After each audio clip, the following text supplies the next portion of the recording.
Quelqu'un qui vous propose plus que 15%, déjà qui négocie même pas, qui vous attire avec des 25, 30%, 40% et bon, vous tombez souvent dans le panneau en disant je travaille pour lui, vous faites des ventes et puis derrière vous n'êtes pas payé, il se barre et puis il n'y a plus rien. Bonjour à tous et bienvenue sur cette vidéo, cette nouvelle vidéo que je mets sur cette chaîne. Déjà je voulais remercier les personnes qui se sont abonnées sur la dernière vidéo, donc on est presque à 300 abonnés, c'est énorme, énorme. J'ai jamais été aussi près des 300, donc n'hésitez pas à continuer à vous abonner et à mettre la petite cloche pour la notification et ce sera super cool pour avoir les prochaines vidéos. Petite mention spéciale aussi avant de commencer, je voudrais remercier Short Agency qui me fait mes vidéos depuis quelques semaines et je suis très content de leur travail. Si vous aimez ces vidéos et si vous aimez le contenu, ça c'est top, mais si vous aimez le montage et que vous avez envie de vous lancer dans la création de contenu, n'hésitez pas à passer par Short Agency. Je vous mettrai le lien dans la description pour que vous puissiez directement contacter William qui est le gérant de cette société et qui est super cool et qui est très disponible et qui fait du travail de très bonne qualité. Cela étant dit, je voulais également vous rappeler Close Info, donc je ne vais pas m'étaler dessus, c'est vraiment l'application numéro 1 en closing qui vous permettra de trouver des infopreneurs et des closers si vous recherchez ou un ou l'autre. Donc n'hésitez pas à vous y inscrire et c'est totalement gratuit pour l'inscription, c'est à vous de voir en fonction de ce que vous voulez faire. Pour la vidéo aujourd'hui, de quoi est-ce qu'on va parler? On va parler tout simplement de comment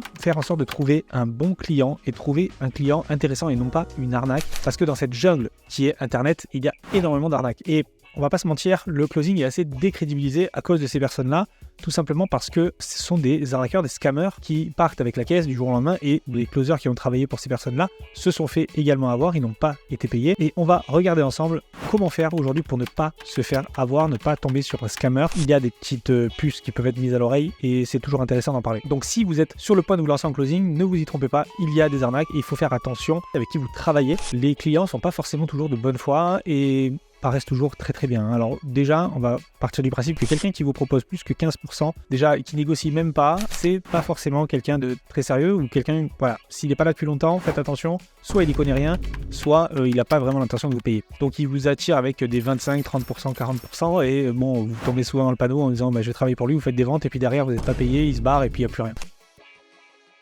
Donc la commission, c'est ce que vous allez toucher par vente, ce que vous allez toucher à chaque fois que vous allez faire entrer quelqu'un dans son programme. Et ça, justement, ça peut être un indicateur si vous avez un taux de commission qui est vraiment très élevé. Soit c'est parce que vous avez beaucoup de tâches. Si on vous fournit des calls et qu'en plus de ça, vous avez un pourcentage très élevé, faites attention, ça peut être un red flag pour ne pas se faire avoir. Après, je vous parlerai un petit peu de ce qui m'est arrivé en perso. Pourquoi je vous déconseille des personnes qui se lancent ou qui commencent à peine? Au minimum un an. Un an, pourquoi? Parce que souvent, il y a des impôts qu'il faut payer, etc. Et donc ces personnes-là, si elles payent leurs impôts, si elles sont stables et que ça fait plus d'un an qu'elles ont leur business qui tourne, vous pouvez vous dire que ça peut être sérieux et ça peut être plus solide que quelqu'un qui vous propose 35% de commission et qui est là depuis un mois. Ok? Donc on évite de partir sur des offres ou des clients qui sont trop alléchants et des clients qui vous disent qu'ils sont là depuis pas longtemps.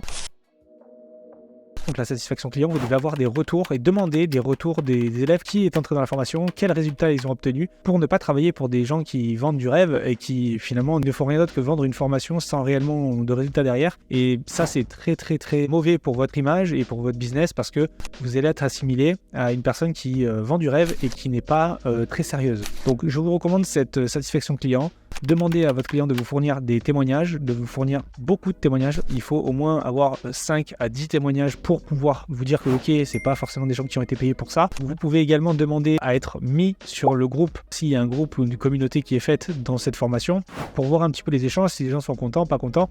Et ça vous permettra de savoir comment ça se passe à l'intérieur et qu'il n'y ait pas que des personnes qui soient mécontentes du programme et afin de ne pas être assimilé à un programme qui ne marche pas bien. Ensuite, un point supplémentaire, ça va être le nombre de leads et le nombre de budget pub qu'il balance. Parce qu'un client qui ne balance pas de budget pub ou qui balance très peu de budget pub, c'est soit qu'il commence, soit qu'il ne sait pas faire, ou soit qu'en fait il ne sait pas ce que c'est qu'un business. Il ne sait pas qu'il faut investir en publicité pour pouvoir derrière avoir du résultat. Donc faites attention aussi à ça. Quelqu'un qui n'a pas d'acquisition client ou quelqu'un qui vous dit non mais je vais me lancer mes pubs bientôt, demandez-lui d'abord de lancer ses pubs et ensuite de closer son offre. Si son offre est closable, il la closera mieux que vous normalement. Et derrière, vous pourrez lui proposer vos services pour aller scaler et lui permettre de passer de 5 ventes par mois à 15, 20, 30 ventes par mois, ce qui sera beaucoup plus rentable pour lui. Mais faites en sorte de savoir si votre client a déjà closé son offre. Si l'offre est lancée, elle se lance depuis une semaine et qu'il n'a jamais pris un appel et qu'il n'a pas fait de vente, ça risque d'être assez compliqué pour vous, même si vous êtes un très bon closer, parce que derrière, vous ne savez pas si l'offre se vend et vous ne savez pas derrière s'il y a de la satisfaction client, si les clients seront satisfaits du programme. Et n'oubliez pas une chose, c'est qu'on ne fait pas du closing pour arnaquer les gens, On fait du closing pour être la porte d'entrée dans une nouvelle vie. On est là pour vraiment aider les gens à passer un cap et à pouvoir évoluer sur un point. Et quand je dis changer de vie, c'est pas que financièrement, il y a aussi des formations ou des accompagnements, des coachings qui sont proposés, qui changent la vie des gens sans leur faire gagner 1 euro de plus, juste parce qu'ils ont confiance en eux, parce qu'ils se sentent mieux, parce qu'ils ont pu reparler à leur père, ils ont pu reparler à leurs enfants. Et ça peut être une expérience magnifique quand vous êtes closer, c'est d'apporter du bien aux gens. Vous n'êtes pas là pour les arnaquer. Ok, donc on est d'accord avec ça. 90% des gens pensent que c'est le closer l'arnaqueur, alors qu'en fait c'est la personne qui regarde et qui suit sur le réseau depuis des années ou depuis des mois, et ça il a lancé sa formation et d'un coup tout le monde veut l'acheter. On va dire que c'est vous l'escroc, alors que l'escroc c'est la personne qui se barre avec la caisse, et beaucoup de closers se sont fait avoir et n'ont jamais été payés pour les ventes qu'ils ont fait, donc ils se sont fait eux-mêmes avoir par le scammer, donc l'entrepreneur ou l'infopreneur qui s'est barré avec la caisse. Et il y en a beaucoup qui vivent à Dubaï aujourd'hui et qui sont partis avec la caisse et qui doivent énormément d'argent en France mais qui ne paieront jamais. Bah, du moins s'ils rentrent en France, je pense qu'ils vont être un peu dans la merde, et je vise personne en disant ça, mais il y en a beaucoup qui vivent à Bali, qui vivent à Dubaï et qui ne sont plus en France, tout simplement pour éviter d'avoir des retombées, que ce soit physiques ou des retombées qui soient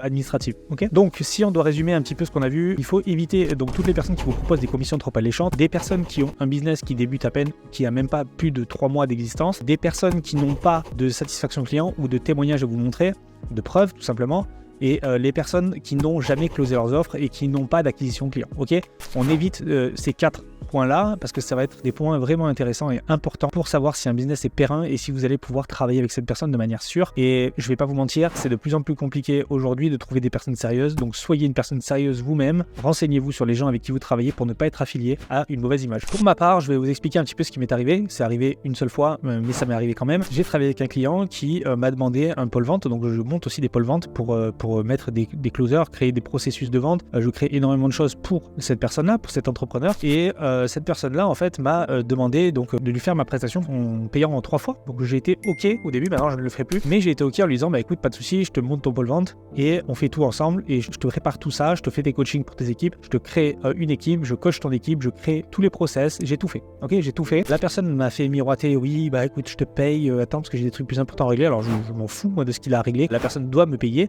et donc je lui dis bah écoute, là j'ai monté toute ton équipe est prête, on attend les leads, on n'attend plus que tu envoies les pubs et ça va être réglé. Donc on est prêt, en plus c'était un programme dans le bien-être, c'était quelque chose de très intéressant. Et cette personne m'a dit voilà, je t'envoie le premier virement aujourd'hui. Et derrière, une fois qu'elle m'a payé ses 1000 euros, 2 jours après, elle m'envoie un message, oui écoute, je pense qu'en fait on va s'arrêter là parce que en fait je vais partir sur complètement autre chose, j'ai pas forcément le temps à déconsacrer à ça, etc. Et je lui dis mais attends, je t'ai monté toute ton équipe, j'ai tous tes process, t'as tout qui est à toi, je t'ai tout fait. Tu m'as demandé de te faire une prestation en 3 fois et il n'y a pas de problème. Mais derrière, il faut me payer le reste. Elle me dit ah, maintenant c'est pas possible, je vais pas pouvoir payer.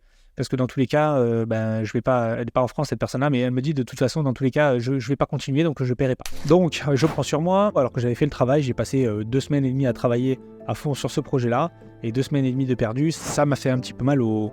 Voilà, vous savez, vous voyez ce que je veux dire.